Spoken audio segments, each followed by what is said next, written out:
I guess some people have said this to me, like, if you look at my page, it's more that you're building, like, it's going through a football lifestyle. So, like, everything I do will be orientated around football. Like, you can't look at my page and go, he only does boots. Oh, okay, you can look at mine and, well, no, but you can know, saying that there is a lot of boots.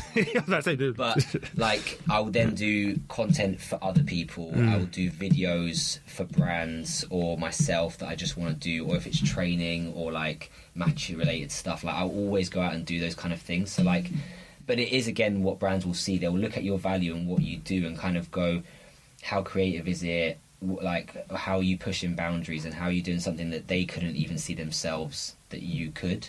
And it's just like, I'm not saying I have the most expertise in the world at all, because I don't. But there is a certain level of knowledge that I will have that not everyone in their company might. Okay. And it's kind of like... Again, also when you're working with brands, it's about providing value both ways. So, like, my value is that I could tell you something that you work on, but you didn't know, but I do.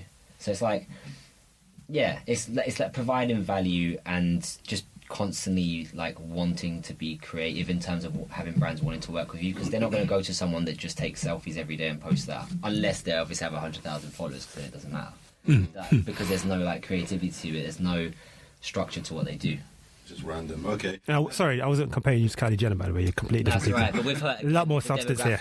Correct. Hers is fashion and beauty and makeup, and that's exactly what she sells. This is true, yeah. Well, right, we're going to talk to you more about boots in just a little bit. But so you got some boots that you brought with you as well, right? We'll get into those in just a little bit. But first of all, as I mentioned at the top of the show, we have a great interview here. Our producer, Carl Crisp. Man like Crisp. Man like Crisp. Crisp. So you caught up with sneaker freak and sportswear consultant, Big Boy Kish Kash. Here's how it went. I always hear you talk about football and how that kind of influenced your journey. So just explain to me how football influenced your journey to become the guy. Well, football, right, I grew up in a council estate called Elmhurst in Aylesbury. We moved out of there, you know, my parents made some money, so we moved out of there. But then when they moved out, you know, they had the businesses, the pharmacies. So after school, I'd go hang out with with two guys, my friends Robert and Andy, who are like my big brothers, in Elmhurst where I used to live. And then I'd wait until, you know, the shop was done, and I'd go over back home, and then we'll drive home, right? Or in the summer holidays, I'd be hanging out with them. And they were like Man U fans, you know, fifth generation Man U fans. I think the family originated in Manchester. And used to move around. I think with the RAF. I think their family had history with the RAF. But because Robert and Andy's mother and father, Pete and Joan, and I think Joan's side of the family, I think, you know, they were buried. Some of the family was buried in RAF Halton, which is near Aylesbury. And yeah, they're buried there now as well. Do you know what I mean? But the thing is, so they were Man U fans, and I didn't have any real allegiance to any team. So you picked up, right? And the thing is, Liverpool was the big team. So when they asked me, "Who do you support?" I didn't know anything. I just go Liverpool. Like, what? Nah, man, not that. You know, it was like no, you can't be friends. You can't be rolling like that. Do you know what I mean? And guys, what do you guys support? Do you know what I mean? Man U. I was like, all right, cool. I support Man U then, and I've been Man U since that day. You picked up then? Yeah, we were nothing. There was a lot of tears back then watching the FA Cup finals and things like that, and all the near misses. I remember with Dad ribbing me hard. He was going, "You crying? What are you crying for? Blah blah blah. Your team lost." And he was like, "Yeah, thanks for the support, Dad. Bit of tough love there." But yeah, so the thing is, what you did, as you know, most kids did, hopefully still do. But you have a knockabout in the street. You know, you have a knockabout in the park. Playing football was the pursuit. It was the one. You know, and just running around. Do you know what I mean? And just playing football. And you needed feet. You know, you need the appropriate footwear on your feet. So you had to have trainers. Because initially I was playing football in shoes. Yeah. I didn't know. Do you know what I mean? You got your first pair of trainers, and then it was a bit of a transformation. But I remember Robert, who was the older of us, I remember seeing Adidas, you know, him getting a pair of Adidas, because he was older, and then he got his first paycheck working at the garage, and he got his bike, his 50cc bike, which you could have without a license on a provisional. I don't know if that's still the case, but it was back then. So he was bombing around the bike, and he was wearing Adidas. Do you know what I mean? And obviously people were wearing Adidas football boots on the pitch. They were the predominant ones. Puma King were the best at the time because they had the kangaroo skin leather, from what I recall. But because of Franz Beckenbauer and all the German team, and all the sort of ambassadors of Adidas at the time, Adidas ruled. But then I remember one time. It's the first time I ever saw a pair of New Balance, right? So Robert comes on, he's got a new pair of trainers in a box, opens the box up, and there's his shoes with a big N on them. I go, what are those? They look fresh, right? I was like, well, what's going on there? Do you know what I mean? Like that. I never got to the bottom of the story of why he chose New Balance, but I have to slap my head. Brian Robson. Yeah, you got it, right? It didn't even occur to me, because obviously, I remember seeing Brian Robson, my favourite player of all time, I think. He was good. Yeah, he was real good, you know what I mean? He was world class. And he played for my team, and he was the England captain, and he had New Balance on his feet. But I spoke to Robert a few years ago, and I was like, why'd you get the New Balance? And he goes, don't you remember Brian Robson was sponsored by New Balance? I was like, oh, God, of course. And, whatever Captain Marvel did, we did. You replicated it. Yeah, exactly. So he had New Balance, but I went stepping to New Balance because that stuff was mad expensive. New Balance is like the Rolls Royce of footwear, you know what I'm saying? When you're buying a pair of those, they are something else. They really are. What was like your go-to that you had to have? You couldn't have the Rolls Royce at the time, which was your New Balance. Yeah. What was the first one you go? I had a pair of Nikes. I'm having them. I had a pair of Nikes. I don't even know what they were. They're a little bit like the Nike Oceanas, but an Oceana is a women's shoe. So it was similar in that regard. I remember. I might have had a couple of trainers before then. I don't know. Because you'd have the cheap ones. Because the thing is, your mum weren't going to go get you the name brand ones. Do you know what I mean? I remember going to Harrods, mad young, and seeing Jordans for the first time and going, yo, can I have those? And they're like, how much? I mean, I think it was 70 quid. Do you know what I mean? And back then, that was a colossal amount of money, And I'm like, no, it weren't going down like that.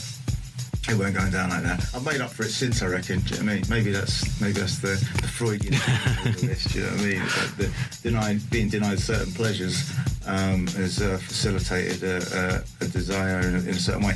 But the thing is, I mean, for me, it's just archiving stuff, really, archiving history. So, hip-hop culture, street culture, how is it continuing to influence football? From you see all these trends, you see everything. The thing is, right, you chat to a lot of the players. What's the music they're listening to? Who are they hanging out with? Who are you hanging out with the player side? Oh, I ain't hanging out with anyone on the player side. But I met Rio Ferdinand, right? And we follow each other on Instagram. He's a G. Ian Wright started following me on Instagram the other day. I don't know why, but I followed him back. You're the guy. I got Ian Wright, man. It's like, you know what? That dude was a scoring machine, right? And the thing is, what everyone doesn't give credit to, he started his football career late. Yeah. Right? If he had been given his due earlier on, Lord knows what scoring achievements. I mean, Alan Shearer's scoring achievements might have been might have been threatened by him. I guess football and hip hop are cultures that are linked, because the thing is, it's about the people. When you think about it, hip hop is the music of the street. Football is the sport of the street. So when you've got that connection right there, we're talking working class, we're talking impoverished roots up, the aspirational sports that when I went to secondary school, we couldn't play football. Even going beyond sport, actually, football, you look at Lewis Hamilton, for example, and his swagger, that's hip hop. Hip hop is that sort of thread, that narrative that is, sort of circumvented the, globe. And there's a lot of people in similar circumstances to what was going on in the streets of New York, in the 70s, that impoverished thing, trying to raise up, trying to elevate, trying to make light of their environment, trying to make it more colourful, trying to express, just trying to have fun in the bleakest surroundings. When you see some of the pictures and the footage of the Bronx, it's no joke. It's like looking at, after some city has been bombed in the Middle East, it's literally, you know, a hollow shell of a building and people are living in there, that kind of stuff, around fires and stuff. And, you know, and for music such as that to come through, it's amazing. But the thing is, when you see this, that's I guess why, you know, people here in this country from a similar background, you know, gravitated towards football because, you know, and hip-hop because of the same thing. Do you know what I mean? It was a chance to get out. So with hip-hop, if you became a rap star, you can get out of the hood. With football, if you're good enough, you can get out of the hood. You know, you can get out of the estate and you can become someone. As you're the guy, if I'm going to a match now, I'm going to a game. Yeah.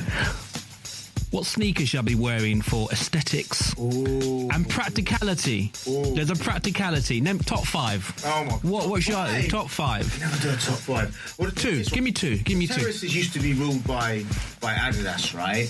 But things have switched up. If it was me, I'd be wearing a pair of New Balance 998s. Okay, I love that shoe. It's my favourite New Balance. Price range of that? What's that? They start at, yeah, there's money, yeah. I think they start at like 150 or 160. We're talking about made in USA. Handmade? Pretty much. Yeah, pretty much. Out of the finest materials you can get. You know, they put some of the luxury sneakers that are way more expensive to shame in terms of their construction, in terms of the fabrics that they use, and in terms of the love that they use. In fact, you've got to respect New Balance because they're still a family-owned company. It's still a smaller company. There's nothing major, massive behind them in terms of that. And they stay in their lane. They don't try to do anything but just put out quality stuff. They're not interested in trying to take over the market. They're interested in maintaining their status within the market, which is a real sort of admirable concern, especially in these sort of fickle times, you know, when there's a lot of pressure in which to show revenue and, you know, to make sure that, you know, your sales are going up and you're showing growth, etc. Do you know what I mean? That's the thing. And I'm sure they want to grow, but, you know, they're not. It's not the be-all and end-all. It's the ethos of what they're about. They're an athletics company, making some of the best athletics footwear, period. If you're going to go running now and someone says, what brand do you want to run in, right, I would probably say you'd be looking at New Balance or your Brooks or your Mizunos, etc., or your Asics, right? But New Balance, you know, and that's what I'd be wearing, the 998s on foot. So they look hard, and they look hip-hop as well. Because the thing is, the shape of the 998 is like that cheese wedge profile, and you've got that fat tongue, right? So you can, you know, if you was doing that whole pin roll routine like I sometimes do, like from the late 80s, early 90s, it works with that. If you're wearing a pair of combat trousers or cargo pants, it works with that. So that's your number one. What's your second choice? Easy. Second choice. Just two. Second choice. Second choice. Well, I guess it'd have to be a pair of Adidas, I guess. If you're gonna go full terrace, yeah, right, full football casual, right, it would have to be, you know, you could go anywhere because you know, all the terrace boys, they talk about Dublins or Copenhagen's and basically it's the same shoe, right, same looking shoe, right, with just different colours, and it just represents a different city, basically, is what it is. Do you know what I mean? But they all go mental for it. Do you know what I mean? That's if you're going full casual. Yeah. But I don't go full casual, you see. So you want a bit of hip hop in there? I want a bit of hip hop in this. So if I was going to wear an Adidas shoe, I'll tell you what, right? I still got to buy them. I better do this after this interview. Actually, just reminded myself. So Adidas have released a range called the Special, right? Brainchild of Gary Aston, and I think so he's a dude. He's proper football. He used to like hip hop, and then he got into house, I think, and all that stuff back in the day. As a lot of people did in this country. But yeah, the ZX. I think it's a 452. It's grey. It's this beautiful light grey, much like the soundproofing here, but it's got, you know, white Dellinger webbing midsole, and then it's got this pop of baby pink on the stripes. It's hard, and the thing is, you can wear that casual style, you can wear it rap style. You know what I mean, it sort of translates across both. So I'd have to say that. I'm going to have to get them shoes now. Okay. I said I was going to get them ages ago, but I was just like so sleeping on them. You popping into Covent Garden? Yeah, or I might buy them from my dudes at Wellgosh because they got them mad cheap at the moment. You know what I mean? Okay. No plug, do you know what I mean? But, you know, they're my brethren, they look out, as a lot of other stores do, and I'm very blessed in that regard. So, Zeke, that was Kish Kash. Now, he's had a reputation for a long time as being like a sneaker trainer freak, I suppose is the word. Can I say pothead? No. He loves it, right. So, are you a trainer person?